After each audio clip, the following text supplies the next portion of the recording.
데살로니가전서 4장 우리 한 절씩 교독하도록 하시겠습니다. 그러므로 형제들아 우리가 끝으로 주 예수 안에서 너에게 구하고 권면하노니 너희가 마땅히 어떻게 행하며 하나님을 기쁘시게 할 수 있는지를 우리에게 배웠으니 곧 너희가 행하는 바라 더욱 많이 힘쓰라.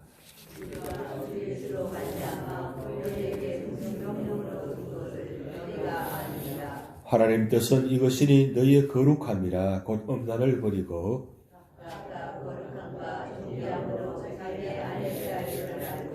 하나님을 모르는 이방인과 같이 세욕을 따르지 말고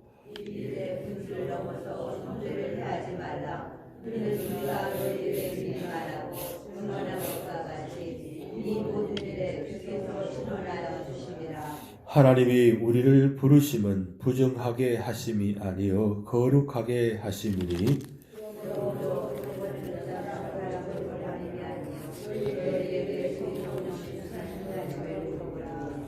형제 사랑에 관하여는 너희에게 쓸 것이 없으면 너희들 자신이 하나님의 가르치심을 받아 서로 사랑함이라.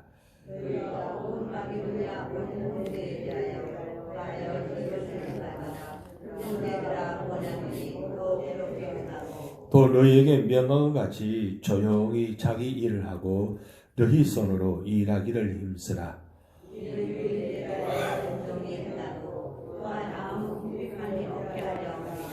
형제들아 자는 자들에 관하여는 너희가 알지 못함을 우리가 원하지 아니하노니 이는 소망 없는 다른 이와 같이 슬퍼하지 않게 하려 함이라.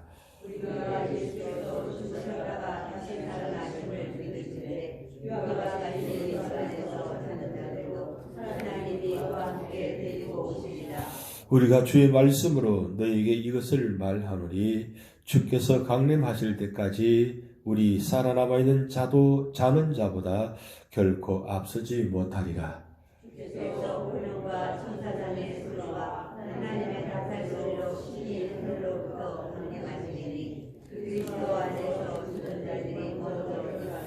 그 후에 우리 살아남은 자들도 그들과 함께 구름 속으로 끌어올려 공중에서 주를 영접하게 하시리니 그리하여 우리가 항상 주와 함께 있으리라. 그러므로 이러한 말로 서로 위로하라. 아멘. 사도 바울이 디모데 소식을 듣고 이제 먼저 데살로니가전서를 기록하면서 마지막으로 이제 데살로니가 교회 당부 부탁하는 말씀입니다. 오늘 세 가지 말씀하고 있는데 이 세 가지는 사실 우리가 신앙생활하는데 가장 중요한 부분이고 또 하나님께서 원하시는 말씀입니다. 하나님께서 기뻐하시는 성도, 하나님께서 기뻐하시는 교회는 어떤 교회인가? 그것을 지금 세 가지는 말씀에 나누었습니다. 하나님께서 제일 먼저 기뻐하시는 모습은 거룩한 모습이라는 거죠. 구약에서부터 신약까지 전체 흐르는 말씀의 맥이 거룩은 다릅니다. 거룩. 왜 거룩을 말씀하실까요? 하나님이 거룩하신 분이니까 우리도 거룩하라는 말씀입니다. 거룩이란 말은 구별된다는 뜻입니다. 구별되어서 하나님께 드리는 모습입니다. 그러면 구별된다는 말은 세상과 교회와 구별된다. 그래서 교회는 언제나 거룩한 교회, 거룩한 성도. 그래서 우리는 성도라고 합니다. 성도. 직분보다 더 중요한 게 성도입니다. 성도 위에 직분이 있는 겁니다. 그래서 직분과 성도는 같이 항상 함께 하는데 이 거룩이란 말, 성도란 말은 거룩한 무리들, 그리고 거룩한 길을 걸어가는 사람. 이제 성도란 말은 도자가 무리 도자에다가 또 길도자를 주로 사용한다는 무리 도자입니다. 그러니까 거룩한 무리들이 모이는 곳이 교회다. 거룩한 무리들이 모인 곳이 바로 교회라는 겁니다. 왜 그럼 거룩한 무리들이 모인 교회냐? 교회는 마태복음 16장 16절 어떤 말씀인지 아시죠? 베드로 사도가 신앙 고백한 것. 주는 그리스도시요 살아계신 하나님의 아들이십니다. 이게 바로 거룩한 무리들의 신앙 고백위에 교회가 세워진 겁니다. 그래서 우리 교회도 이 세워진 것은 건물이 아니고 건물보다 더 중요한 건 우리가 신앙 고백, 이 신앙 고백 위에 세워지는데 주는 그리스도여 살아계신 하나님의 아들이심을 믿는 자들이 모인 무리들이 바로 교회입니다. 교회는 무형교회가 유형교회가 있는데 유형교회는 보이는 교회, 건물을 상징하는 것이고 무형교회는 바로 움직이는 교회, 여러분을 이야기하는 겁니다. 그래서 거룩한 무리들은 교회 안에서나 교회 밖에서나 언제나 삶의 자리가 거룩하게 생활해야 된다는 거죠. 그것이 바로 하나님께서 기뻐하시는 모습입니다. 그것을 낼 때 온전한 교회가 된다는 거죠. 그러면서 거룩한 무리들은 어떻게 사는가? 그 두 번째 말씀이 나타나는데 형제를 사랑하라. 형제를 사랑하라. 그런데 오늘 여러분 말씀 보면 이 데살로니가 교회가 어떻게 참 성도를 많이 사랑했는지 9절 말씀 보면 형제의 사랑의 과연은 너에게 쓸 것이 없으면 그러세요. 한마디로 말하면 이 데살로니가 교회는 형제 사랑하는 말 하지 않아도 이미 형제를 너무너무 사랑한다는 거예요. 그래서 데살로니가 교회가 특징이 뭡니까? 믿음의 역사와 그리고 사랑의 수고와 소망의 인내가 있는 교회였거든요. 결국은 믿음의 역사란 말은 어떤 어려움 가운데도 믿음을 지키는 모습, 나만 지키는 것이 아니라 모두가 다 함께 힘을 합해서 믿음을 지키고 서로 격려하고 그러면서 사랑의 수고, 이 수고란 말은 희생하고 나눠주고 그리고 구제해주는 그런 모습들이 데살로니가 모습이 있다는 거죠. 그러니까 결국은 형제 사랑이 왜 중요하냐? 그것은 하나님께서 이 땅에 예수님을 보내신 이유는 하나님과 우리 관계를 사랑의 관계로 그리고 우리와 이웃과의 관계를 사랑의 관계로 바꿔주시기 위해서 주님을 보내신 겁니다. 그래서 희생하신 겁니다. 그래서 이 형제 사랑이 그만큼 중요하다는 거죠. 왜냐하면 이 형제 사랑이 있어야 교회가 아름다워지고 기쁨이 있고 소망이 있고 감사가 있는 거죠. 근데 만약에 교회 안에 사랑이 없다면 어떻게 될까요? 우리 교회에 사랑이 있는 교회라고 이야기할 수 있겠어요? 우리 교회는 사랑이 있는 교회입니다. 그러면 사랑이 없다고 하는 분도 계세요. 그러면 가만히 들여다보면 과연 그러면 사랑이 없을까? 왜 사랑이 없을까? 들여다보면 다른 사람에게 내가 받으려고 하는 사랑 때문에 사랑이 없다고 하는 거예요. 그럼 내가 사랑하면 안 되나요? 내가 사랑해서 내가 이 교회를 사랑의 교회로 바꾸면 안 되나요? 그게 중요하잖아요. 우리는 늘 사랑받기를 원하지 사랑한다는 말을 잘 안 해요. 기준이 어디 있습니까? 기준은 언제나 남에게 있는 건 아니에요. 나에게 있는 겁니다. 내가 사랑의 기준이 있으면 사랑의 교회가 되어 주는 겁니다. 내가 사랑의 기준이 안 되면 결국 사랑이 없는 교회가 됩니다. 그러면 사랑이 있는 교회와 사랑이 없는 교회의 차이점은 뭐냐? 사랑이 없는 교회는 내가 사랑이 없는 것이고 사랑이 있는 교회는 내가 사랑이 있는 거예요. 그럼 다 누구에게 있는 겁니까? 나에게 있는 거예요. 사랑이 없다고 했으면 내가 먼저 사랑해 보세요. 주님께서 먼저 사랑하셨잖아요. 우리는 주님으로부터 사랑받았기 때문에 사랑이 나타나는 거지 주님의 사랑이 없으면 우리 사랑할 수 없습니다. 여러분 요한 사도가 요한복음을 기록하고 요한 1, 2, 3절을 기록하고 요한계시록을 기록했잖아요. 그런데 요한복음과 요한계시록 사이에 가장 중요한 부분이 요한 1, 2, 3절인데 왜 1, 2, 3절을 기록했을까요? 사랑 누가 말했냐? 요한이 한 것이 아니고 하나님이 말씀하셨다는 거예요. 그래서 요한 사도는 하나님은 사랑이시다. 그렇게 방점을 딱 찍어놓은 거예요. 결국 사랑하는 자만이 요한계시록의 주인공이 될 수 있다는 거예요.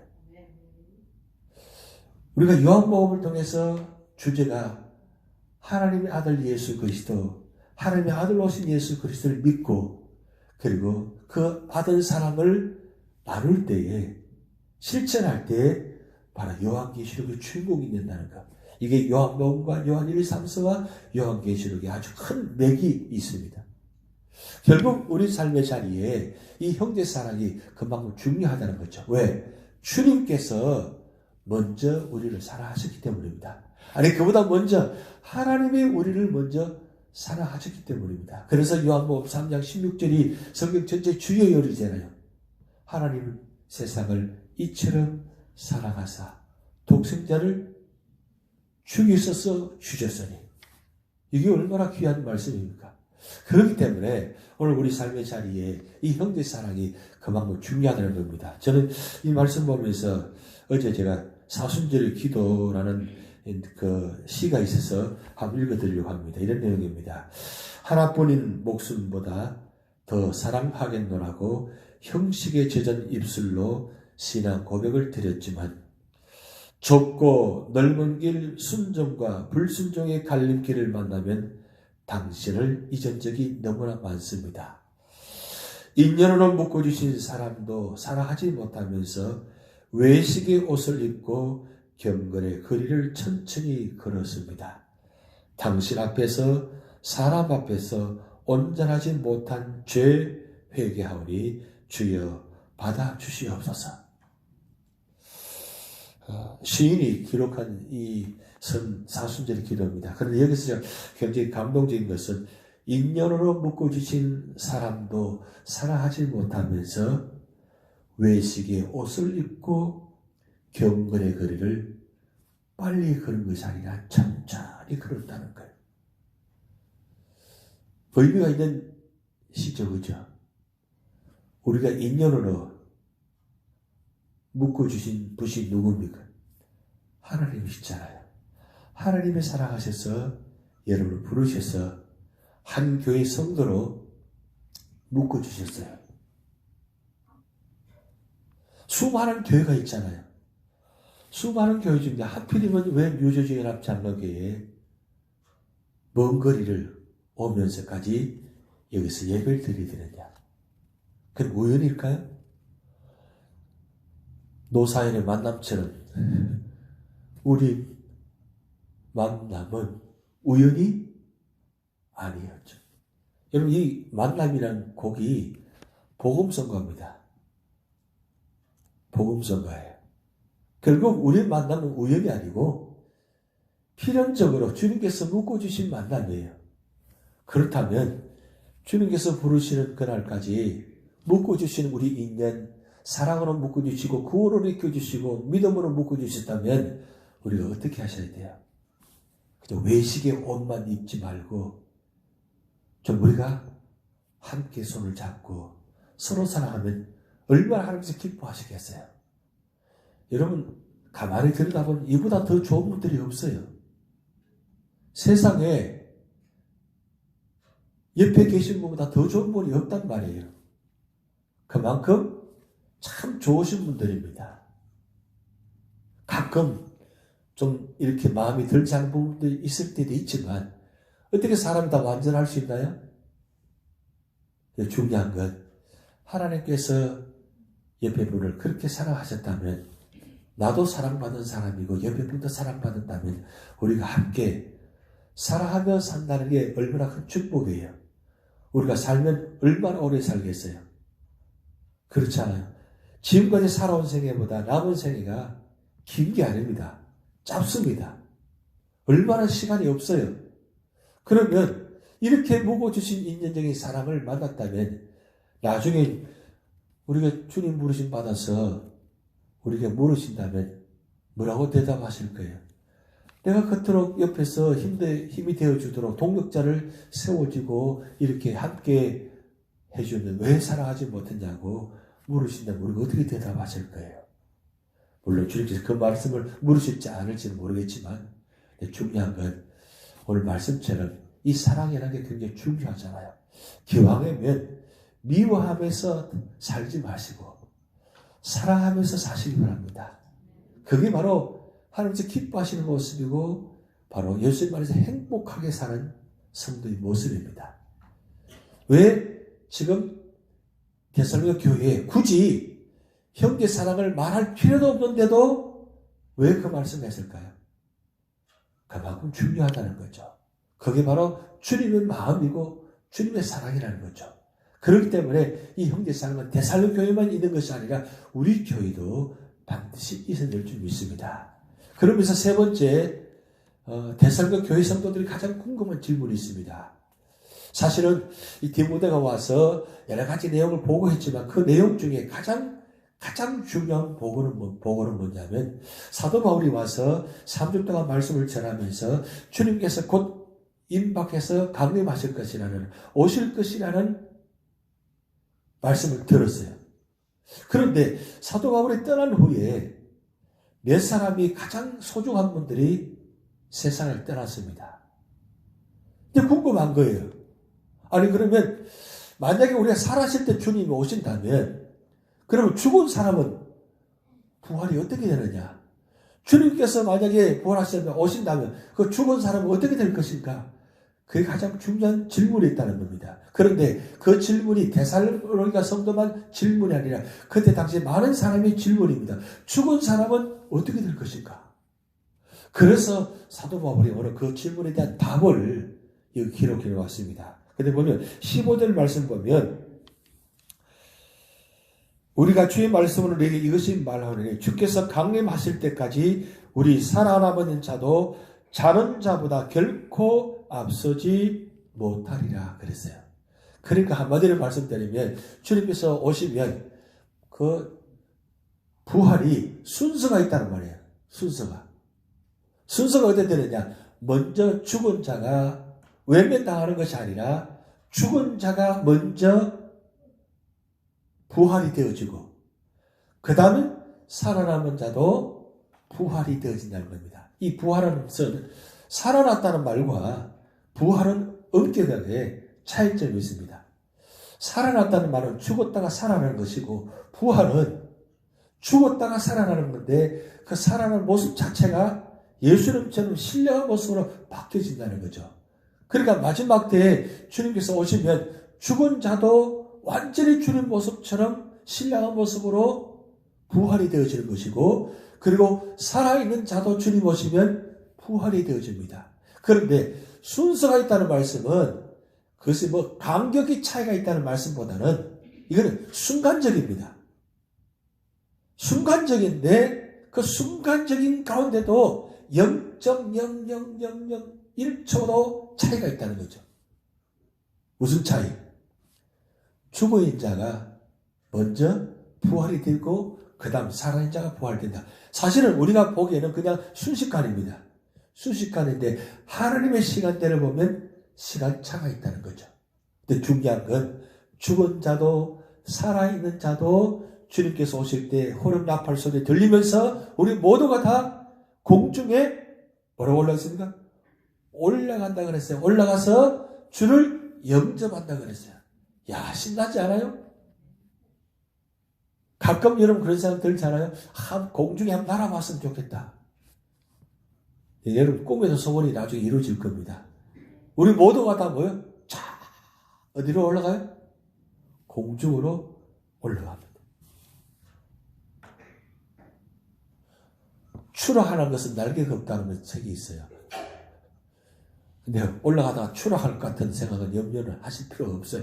왜? 주님께서 공중에서 우리를 영접해 주시니까. 여러분 이때 데살로니가 교회는 많이 핍박과 힘든 모습이 있습니다. 그러면 이 말씀이 데살로니가 성도들에게 얼마나 위로가 되었겠어요. 결국은 우리의 목숨은 우리의 생명은 하나님의 것입니다.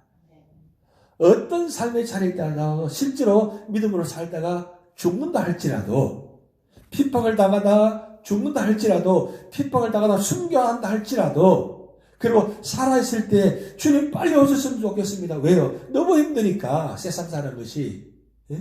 차라리 요즘처럼 코로나 바이러스 걸리기 전에 빨리 죽었으면 좋겠습니다 하는 분도 계시더라고요. 그 병에 걸려가지고 전염병에 걸려가서 고통당하면서 죽는 것보다는 그렇게 빨리 죽는 게 낫지 않겠나. 그게 우리 소원대로 되나요? 그러나 중요한 건 죽은 자나 살아있는 자나 어떤 환경 속에 어떤 삶의 자리에 있다 할지라도 주님은 우리를 환영하시고 부르신다는 것. 그리고 신령한 모습으로 바꿔주신다는 것. 결국 우리는 반드시 마지막에 승리한다는 거예요. 기쁨으로 주를 맞이하리니 승리한다는 거예요. 그렇기 때문에 우리 삶에 어떤 삶이 있다 할지라도 믿음으로 승리하는 주님 모시고 주님의 이름으로 승리하시는 여러분 되시기 바랍니다. 다 주기도 마시겠습니다. 하늘에 계신 우리 아버지여, 이름이 거룩히 여김을 받으시오며 나라의 임하옵시며 뜻이 하늘에서 이룬 것 같이 땅에서도 이루어지이다.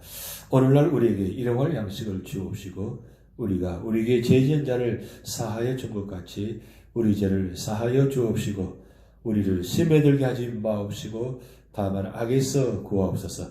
대개 나라와 권세와 영광이 아버지께 영원히 있사옵나이다.